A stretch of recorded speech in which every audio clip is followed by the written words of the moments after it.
Before we start, I want to apologize that I'm a bad presenter, so I hope you can excuse me for using a little friend for helping me. My name is Mitchell Lovell. It's an honor to present Hovenstar today.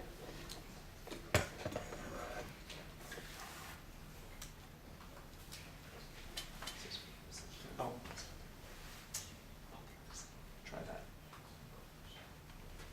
Awesome. I'll start with the summary of Hovenstar.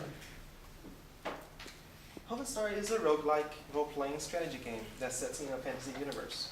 You will be playing as a tactical officer in a time-space civilization agency called Comprisaya to travel across the universe to investigate a mysterious corruption that is altering the history of multiple planets. Unlike many other games that only have a single game goal, Hovenstar will be played as a collection of goals. For example, there is a tyrant who should have been executed in the history of planet Ezri. Somehow survived his execution. You need to assassinate him before he destroys the whole planet in order to bring Ezri's timeline back to normal. The second example is about a severe plague in planet Gabriel. The plague is killing living creatures, and you need to find a way to purge it. The third example is about a secret society that uses a future technology to absorb energy from the inner core of planet Earth. The society is hidden very carefully, so your mission will be mostly about investigation. Our team was initially formed in 2017 by 6 developers with a shared passion for creating deep, inspirational, and aesthetically pleasing experiences. And we have the team name, just the Hovenstar team. Our team is fast growing. As of today, we have 11 members working together on creating Hovenstar. We have engineers, we have designers, artists, story writers, and marketing people, all passionate for what we do. Motivation. Why do we want to make Hovenstar? It's because we are hardcore gamers who want to make games that excite us. We are adventure fans. We love twisted stories and difficult puzzles. We're looking for a starting point for a long-term cooperation. We also want to make something special. We have a design philosophy in the team. Innovation. We think innovation is a fountain of creativity. So many interesting ideas that haven't been done by anyone are waiting at us. Why bother working on something already exists? Our team encourages new ideas, no matter how crazy they are. We believe a good product can only be made through days and nights of hammering. When we put our passion and spirits into things that we make, people can feel it. There is also cooperation. When people are working together with their heart devoted into the project, it's more than just 1 + 1. Through cooperation, we can literally make a game that is good at everything. We did some research before starting Hovenstar. According to a survey, the player base of H-genre games are shown in the graph. Since Hovenstar is a combination of role-playing, adventure, and strategy game, we found that to be having a target audience of about 25%.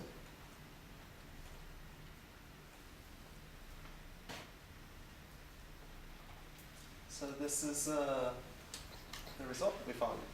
Wow, seems like a large number for 77 million players. Hovenstar will be a challenging strategy game with obscure plots. Therefore, hardcore players will be our main target.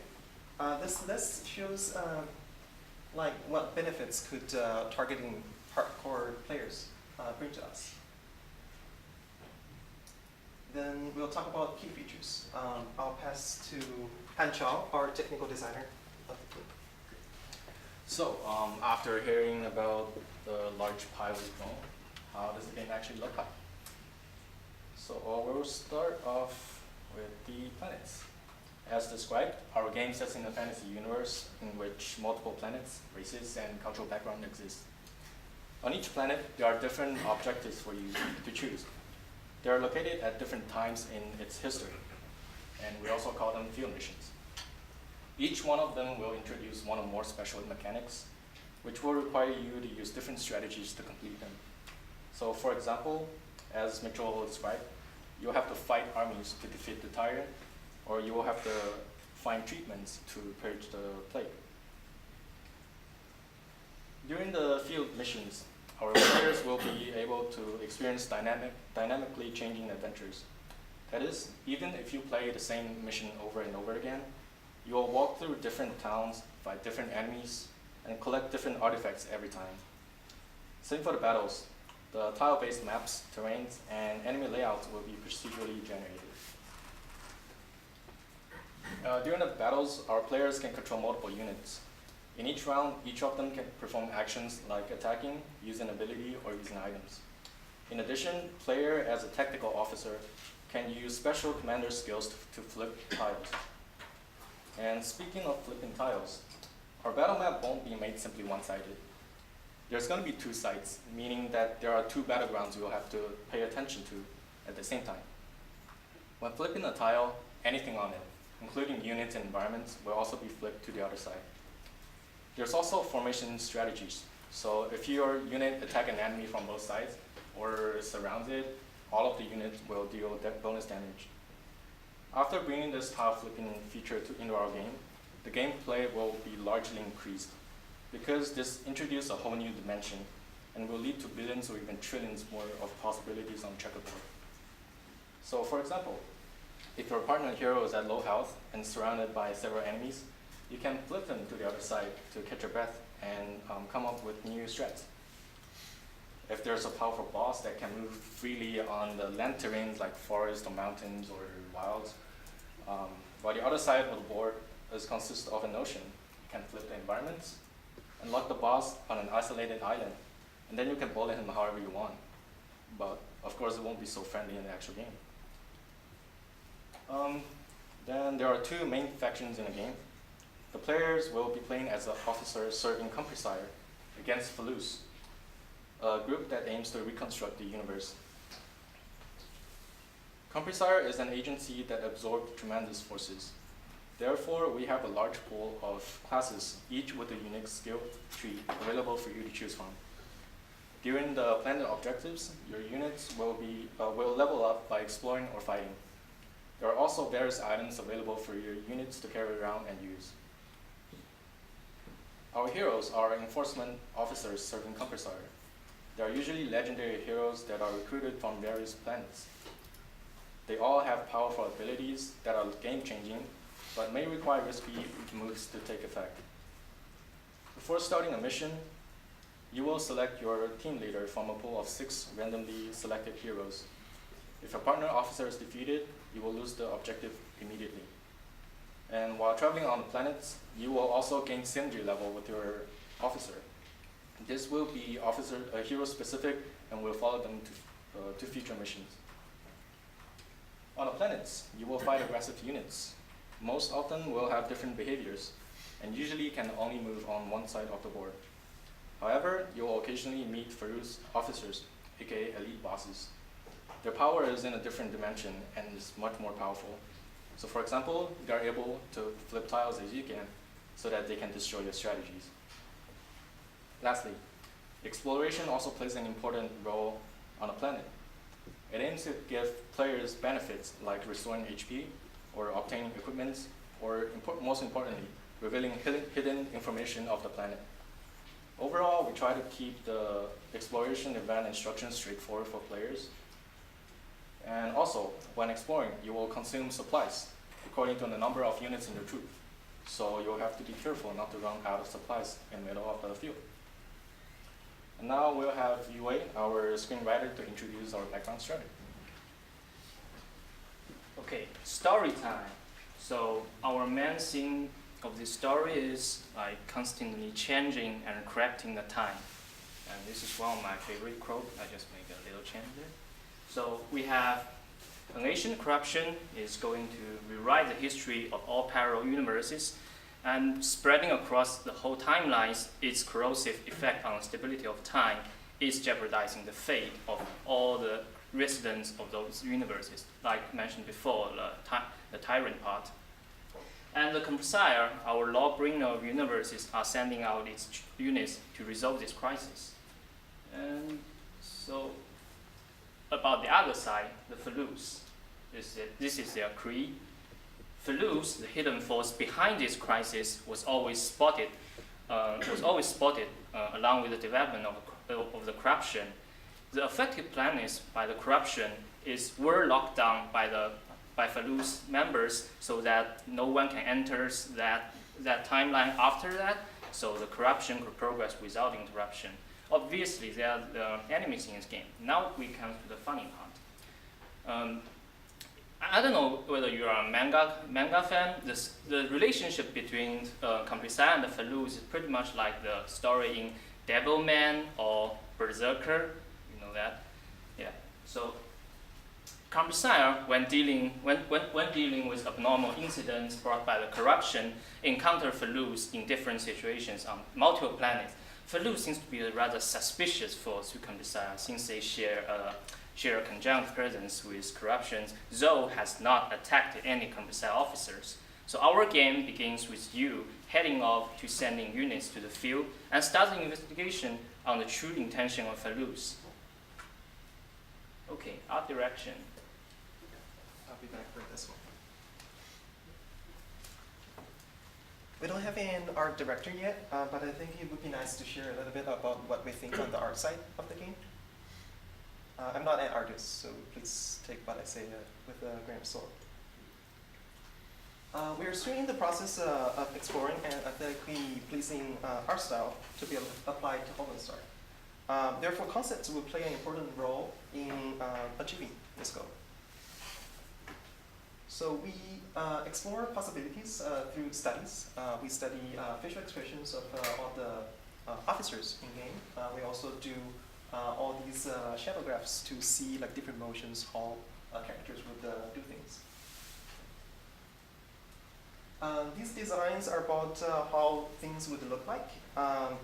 Like for example, should we have a larger tower in game, or should we have a more bright city view of the things? We use designs to find that. 3 minutes. We also use art guides. Art guides will allow us to keep everything closely related to our art theme, for example, a color scheme. Hovenstar will have illustrations to show our final designs of environments and characters in game. We are currently thinking of using brush paint or anime style with a little bit of mark making. Yeah. This would be an example of anime style. This would be an example of brush paint. And this, the upper one would be more like a brush paint style. The lower one's the anime style we were thinking for environments. Our assets don't have to match the art style of our splash art, but they should have a shared aesthetic. Similar as splash art, we have a debate on whether we go for pixel art or low poly. So this is an example of pixel art and low poly. This would be props for pixel style. This would be props in low poly style. For tiles, we also have 2D pixel style tiles. We have 3D low poly style tiles, we're thinking in mind. For maps, we're thinking of separating it into a country map and a city view map. So in a country map, players will see areas, paths, and encounters in that map. In a city map, there will be taverns, markets, and different sorts of interesting places that you can visit. Since Hovenstar is a story-driven experience, we're thinking of adding cinematic elements into the game. But adding a CG into game is more like a very budget-heavy thing. So we're thinking of doing moving comics, which is like putting layers of pictures, and we move these layers to create parallax effect. For interface, we're looking for a style that is simple and clean, while being descriptive. There will be a lot of data that need to be displayed in game, but we will find a way to make them, not overwhelming to players. 1 minute. Okay, this is the interface that we're thinking of, flat style. Okay. Yiran, our engine engineer, will describe a little bit about our technical direction. I'll make this brief. So, so far we have 3 key techniques. The shading part, we want to make our graphics in a style of like fantasy stories. So we will use several lighting techniques to achieve that. And procedural generation, which is one of our key feature in order to provide a roguelike gameplay. So this will do the job. And entity component system is a system that more efficient and friendly for mobile devices. We really want to make our games to be published on the mobile devices, so this is quite important for us. Okay, excellent. Any questions? Question. So you have time travel? How are you going to plan to do time travel? Yes, time travel in this game would be a little bit different than those common type travel. It's more like the universe, you can consider it as a flow of time. It's a river. You can find a point in the river to travel into it, but the river is always flowing. So that timeline, when you travel to it, you're not really travel back in time, but you're more like selecting a timeline in the universe to try to go to that timeline. That's it. Did you say what if you're using a moving engine? We're thinking of using, I think likely Unity, because they will have a better support for the entity component system support in their next version release. We're also thinking of Unreal Engine because we have some work relationship with them. We might get some support. Epic. I noticed that it's a strategy game with that has tile-based combat. Yes. Is the main gameplay going to be orthographic tile-based as well, or is it going to be a separate combat mode from the main exploration mode? The exploration mode would be more like a point-and-click experience. You can find different places around you. Then you have a range that you can select an interest point to explore and see things. On the battle side, it's more like a classic, tile-based game that you take a turn, you control units and move around, with the special spice of adding an inner world that you can flip the tiles. So at the same time, you have to control the normal world with the inner world. So you need to have some special strategies in order to complete different mini objectives on both tiles. Both boards.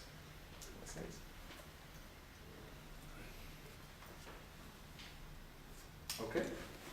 All right, thank you very much.